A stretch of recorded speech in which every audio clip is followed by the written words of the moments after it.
Shalom. All praises to Yahawashi, Ba'ashem, Yahawashi, Ba'ashem, Kakadash. the bonus to the apostle and others that milestone, Shalom, I teach his word before corners, teach his sincerity. Back with silence and inspired by Yahawashi, Ma'ashai, the Lord is edifying us to elect.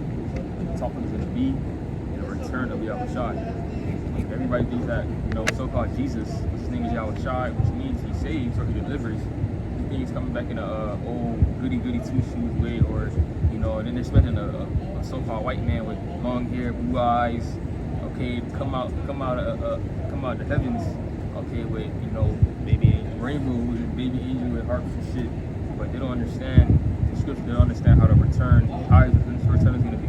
Yeah. It talks about fire, it talks about him bringing a sword, it talks about him judging the nations. Talking about that great fathership. It talks about the fathership. Yeah.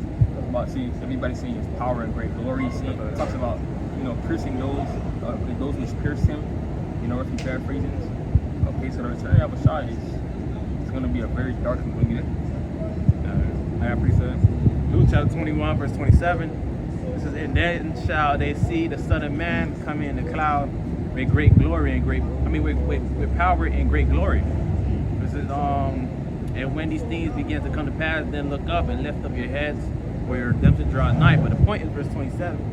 All right, the Lord's gonna come in great glory and great power. All right, He's gonna come here to do two things. All right, destroy these people, and also to save the elect. All right, to beam up the elect within those chariots. But at the same time, He's gonna come here to cause destruction and take back what's for the people of Israel. That's right. All right, You're gonna destroy these nations, starting with so-called white men. All right, that's because that's part of prophecy. Okay. Save the elect from what's about to come upon the earth, or destruction. World War III, or within the midst of World War III, all right, Yahawashi will come within that with those chariots, and the plea goes to the judge these nations for what they did unto the nation of Israel. But within that, or before that, you hear that voice, the elect will hear that voice come up hither. All right, that's when within that, Yahawashi is going to beam up his elect. All right, that's glory and great power, man. Because we understand how Yahawashi came last go around. When he first came on the scene, he came humble, right? On an ass, right? A donkey. All right, but in this time, the scripture say he's not gonna meet thee as a man. Mm-hmm. All right, he's gonna come showing all his might. All right. He came humbly, and just to do the work, do what you have to do, and go back to Heavenly Father. But now, okay, the Lord has vengeance in his heart. Okay, he wants to have his payback for what they did to him in that time. Okay, not to better say what they did to us. Okay, but I have Jude 1, 14. It says, and Enoch also the seventh from Adam prophesied of these, saying, behold, the Lord cometh to thousands of his saints.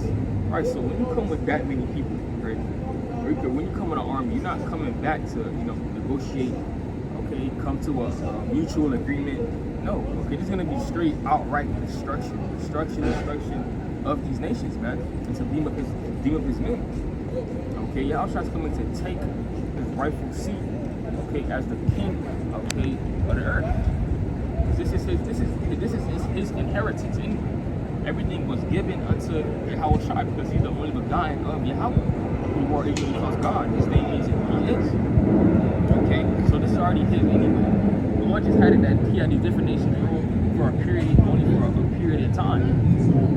Okay, it says to execute judgment, Jude 1 and 14, or Jude 1 and 15, it says to execute judgment upon all, and to convince all that are ungodly among them of all their ungodly deeds, which they have ungodly committed, and of all their harsh speeches, which ungodly sinners have spoken against him. So, Yahawashi is also coming back to judge two-thirds of our people too, because they have been wicked, they have been continually, okay, scoffing, okay, not taking heed, continue to depending on Esau, but ultimately all that's going to be to their downfall. Okay, because Israel wants to stay on oppression. Okay, so the Lord is going to judge two of our people. That's right. This is Isaiah chapter 47. All right, verse 3. It says that nakedness shall be uncovered, yeah, that shame shall be seen. All right, that's all through the Spirit. Everything is being revealed through the Spirit. All right, even to the wickedness of the so-called white man, the wickedness of America, and all these things. All these things are being uncovered by Yahawashi. It says, I will take vengeance and I will not beat thee,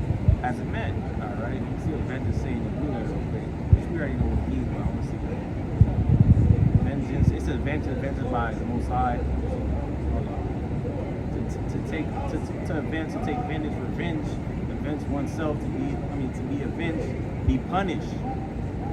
Okay? Alright, the Lord is about to punish the inhabitants of the earth.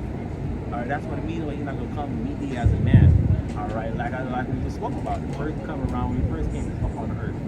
Humbly about his father's business, doing what he had to do. But really this time he's gonna show forth his might. Come in that great fellowship as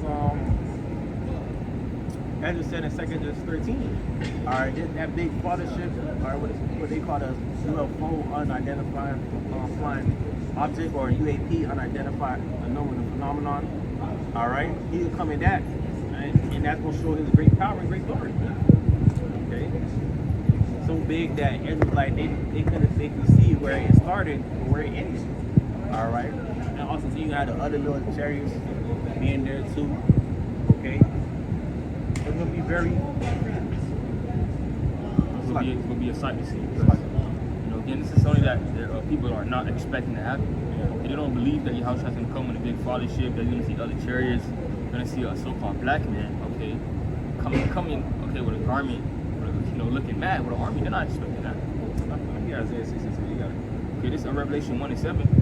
It says, "Behold, he coming with clouds." So clouds are talking about the so-called UFOs. Okay, the chariots, the vehicles of our salvation. That's right. Okay, and it says, "And every eye shall see him, and then they also which pierced him, and all kings of the earth shall wail because of him." Even so, amen. So this is in the first chapter of Revelation. So how can you expect the return of Yahawashi to be any different? Okay, showing that people don't really understand, okay, the Bible. Breakdown has to be given to them, because something as simple as the return of Yahawashi, they don't even understand. They say scripture say another round.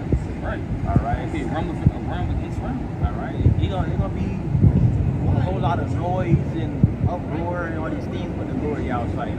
Because you got a whole nother realm coming within this realm, man. You don't think it's gonna be a lot of noise when you hear chariots coming through across the earth, all right, covering everything, all right, and showing forth destruction, man. All right, but I had this Isaiah, you said one? Yeah. Isaiah 63, starting verse 1, it says, "Who is that coming from Edom with thy garments from Baza? That is glorious in his apparel, traveling in the greatness of his strength. I that speak in righteousness mighty say." All right, he's talking about Yahawashi, man. Okay, it's a thy garments from Baza. All right, metaphorically saying how much bloodshed is going to be upon you when you come, man. All right, it says, "Wherefore are thy red in thy apparel, and thy garments like him that treading the wine fat. I have trodden the winepress alone, and of the people there was none to eat. For I will tread them in my anger and trample them in my fury, and their blood shall be sprinkled upon my garment, and I will stand on my raiment. For the day of vengeance is in my heart, and the year of my redeemed is come." Which we know that it's not going to actually have blood on Yahweh's garment. All right, but it's a metaphor talking about how much bloodshed is going to be shed when he comes. Okay, this is the Lord. All right, Yahweh fury and anger being so forth through Yahawashi. Okay, when he comes, man. All right, because the Lord is vexed, just like how he was vexed back then with Noah. The Lord is vexed right now. All right, what's going on with the earth? All right, abundance of wickedness. Okay, people going against the natural use of life. Mm-hmm. All right, people not acknowledging the Lord just saying in itself. Okay. All right. She was talking about repeat paraphrasing in Revelation. Repeat paraphrasing in Revelation 14th chapter, how the blood is going to be unto what the horse's bridle. Mm-hmm. So it's going to be a lot of bloodshed. And it says Basra. Okay, Basra is the town of Edom. Yeah. Okay. Where the Edomites built that. So what? Modern day America. Edom. This is basically Edomite land. Okay. America is mainly for Esau. Okay. So Lord has a sacrifice in Basra. Okay, in America. Okay, but I have that's 2 Ezra 13 and 1. It says, "And it came to pass after 7 days, I dreamed a dream by night, and lo, there arose a wind from the sea, that it moved all the waves thereof." And that second verse is talking about how shall I crack the clouds. Yeah, okay, come through the heavens. Yeah, okay. And I beheld, and lo, that man waxed strong with the thousands of heaven, And when he had turned his countenance to look, all things trembled that were seen under him. That's right, because people gonna be scared, bro. You see the little movies that they put out, they think, oh my gosh, they think it's aliens, but we understand through Spirit by Yahawashi Mashiach is the Lord coming through. But even at the south, they gonna see these things, oh, what's going on? We're getting invaded. Oh my gosh. And all this happening within the midst of War 3 and 2 at that.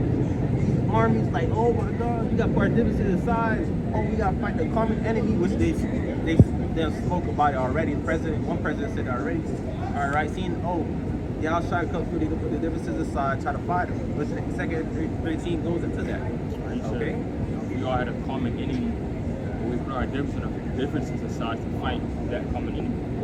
Because, like Psalm the 83rd chapter, all these nations are confederate against thee, Yahawashi. All these nations are confederate against us. Yeah, against Yahawashi Mashiach and his people. Right. All right. That's why they move, how they move nowadays, man. Implement all these unrighteous decrees against our people, all this systematic shit against our people, man, to trot us down.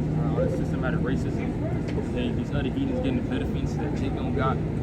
Okay, so it's a systematic racism against Jake. And it's always been like that. But again, we're not looking for a savior in this case. We're looking for a savior. Okay, Yahawashi is our savior. Deuteronomy 28:68 says, "No man shall buy you, redeem you. Meaning what? No man is going to save you. Our savior is going to come from Yahawashi." So when we talk about the return of Yahawashi, of course we'll go rejoice. Jacob tried what? Black civil rights movements. Okay, that activists. You have your Malcolm X. Black Wall Street. Okay, your Martin Luther Kings, and that nigga was set up in itself. Okay, to show you that. You had also had the Black Panther movement shit. You have even now, Black Lives Matter shit. Even Esau got his hand in that. So nothing is working. Okay, nothing is working. Goes to show you that we need Yahawashi, the true savior. One of his titles is savior. Right. Okay. See, we in the 13, 3. And I beheld, and lo, that man waxed strong with the thousands of heaven. And when he had turned his countenance to look, all things trembled that were seen under him. Yeah. And whatsoever the voice went out of his breath, out of his mouth, all they burned that heard his voice. All right, that's talking about the laser beam on the chariots, right? All right, when they see Yahawashi going to make his great entrance, but also too start judging this place. Laser beams out the chariots, man, zapping these motherfuckers. Right, that comes straight to fire. That's right. It says, like as the earth fell when it filled the fire. And after this I beheld, and lo, there was gathered together a multitude of men out of number from the four winds of heaven. To subdue the man that came out of the sea. All right, that's talking about those Esau and his and the other nations trying to come against the outside. Same thing is said in Revelation 12. That great war in heaven. All right, when the outside comes, and that's part of that power. All right, they gonna see all that power. Not only that, he's coming from a whole different realm. They gonna try to fight that. But that's out of his pride. Okay, but we know who gets the win at the end. The outside. It says, but I beheld, and lo, he had graved himself a great mountain from upon. And that's what we were speaking about earlier, that great mountain Ezra was talking about. We're talking about that big ass chariot, man. Not mother shit, father shit. Okay? Right? But I would have seen the region or place wherein the hill was graven, and I could not. Yeah, right? That's how big it was. Right. And after this I beheld, and lo, all they which were gathered together to subdue him were sore afraid. Yet there's fight. Right? So even though they're going to be afraid, to fight Yahawashi, because it's something they never seen before. Okay, something that they can't even comprehend. They thought that seeing UFOs is fake, or they thought he had a chance of fighting. They're going to be afraid, but the Lord still going to put the spirit on them, his troops to fight. Right. They already know that's the pride of fucking Esau, though. They already know their intelligence is they already knew their intelligence is way past what they got, but out of their pride they still gonna fight. It says, lo, as he saw the violence of the multitude that came, he neither lifted up his hands, nor sword, nor any instrument of war, but only I saw that he sent out of his mouth, as it had been a blast of fire, and out of his lips a flaming breath, and out of his mouth he cast out sparks and tempests. That's right. And they were all mixed together, the blast of fire, the flaming breath, and the great tempest. All fell with violence upon the multitude which were prepared to fight, and burned them up every one, so that upon the sudden of an innumerable multitude nothing was to be perceived, only dust and smell of smoke. When I saw this, I was afraid. So again, they got turned into dust because of the concentrated fire, from the chariots. Okay, so you cannot fight against these vehicles. You cannot try to because it's a whole different type of technology. Man, so you say your horses are flesh.